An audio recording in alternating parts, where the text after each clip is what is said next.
আসসালামু আলাইকুম ভাই। ওয়ালাইকুম আসসালাম। ভাই আপনি কোন দলের সাপোর্টার? বর্তমান যে বিশ্বকাপ শুরু হয়েছে 2026-এর, আপনি কোন দলের সাপোর্টার? আমি আর্জেন্টিনার সমর্থক।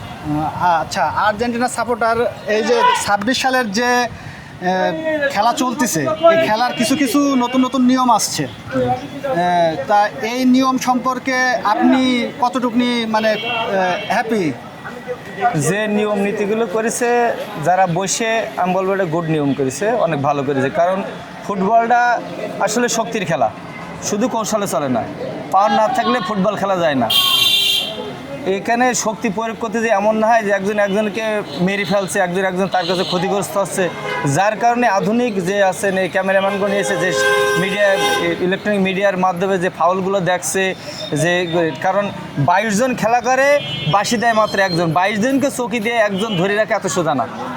এই জন্য বাইরেতে যে হেল্পগুলো তারা করে, এটা আমি বলো যথেষ্ট ভালো, এটা খুব একটা ভালো ডিসিশন।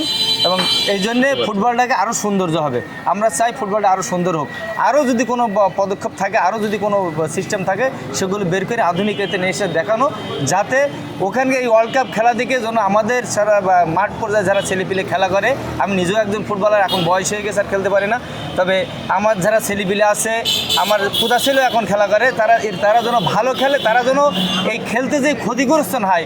কারণ খেলাধুলো করে যে যেহেতু আমাদের বাংলাদেশ খুব ছোট একটা দেশ, এখানে ফুটবল খেলি কিছুই হয় না, কিন্তু তারপরেও খেলা মানুষ আবেগে তোলে। গেলে ফুটবল একটা বাংলাদেশ না, শুধু সারা বিশ্বের ভিতরে একটা জনপ্রিয়তা খেলা। এই ফুটবল খেলবে, পাশাপাশি পড়াশুনো করবে। ফুটবল খেলতে গিয়ে যদি ক্ষতিগ্রস্ত হয়ে যায়, তাহলে তার পড়াশোনাটা নষ্ট হয়ে যাবে, তার লাইফ নষ্ট হয়ে যাবে। এই জন্য এই আধুনিক নিয়মগুলো শুধু ফিফার জন্য, ওয়ার্ল্ড কাপের জন্য নয়, আমার মনে হয় বাংলাদেশের যে লিগগুলো হয়, এই লিগগুলোর ভিতরে এইগুলো আনা খুবই জরুরি আমি মনে করি, যাতে বাংলাদেশের ফুটবলটা আরও আধুনিক হয়। এই জন্য আমার এটা আবেদন বাংলাদেশ ফুটবল ফেডারেশনের কাছে। আচ্ছা, 17 তারিখ তো আর্জেন্টিনা ভার্সেস আলজেরিয়ার ম্যাচটি শুরু হবে। মানে আর্জেন্টিনা বিশ্বকাপের মিশন শুরু করবে। তো আপনি কতটুকু আশাবাদী যে আর্জেন্টিনা ওই দিন জিতবে নাকি হারবে? আসলে আপনাকে আবার বলতে হয়, ক্রিকেট টানতে হয়। ক্রিকেট হচ্ছে একজনের খেলা, ফুটবল হচ্ছে 11 জনের খেলা। ফুটবলটা 11 জন খেললে ভালো খেলে, যদি ওখানে একজন গ্যাপ থাকে, তাহলে 10 জন যদি ভালো খেলে, ওই গ্যাপটা পূরণ করা যায় না। ক্রিকেট একজন যদি একটা সেঞ্চুরি মারে, বিরাট একটা স্কোর হয়ে যায়, ওই স্কোরের পরে ভর করে অপোনেন্ট টিমকে চ্যালেঞ্জ ছড়া যায়। কিন্তু ফুটবল 11 জন খেললে ভালো খেলা হয়, 11 জন খেললে নেট রেজাল্ট করা যায়। সেই ক্ষেত্রে এখন আর্জেন্টিনার যে টিমটা আছে, পরিপূর্ণ 11টা জায়গায় 11টা প্লেয়ারই তারা সুন্দর খেলছে। এতে আমরা আশাবাদী যে তারা ভালো কিছু স্কোর দেবে। আমরা ইনশাল্লাহ, আমরা তাদের সমর্থন, আমরা চাই তারা ভালো খেলুক, তারা সুস্থ থাকুক।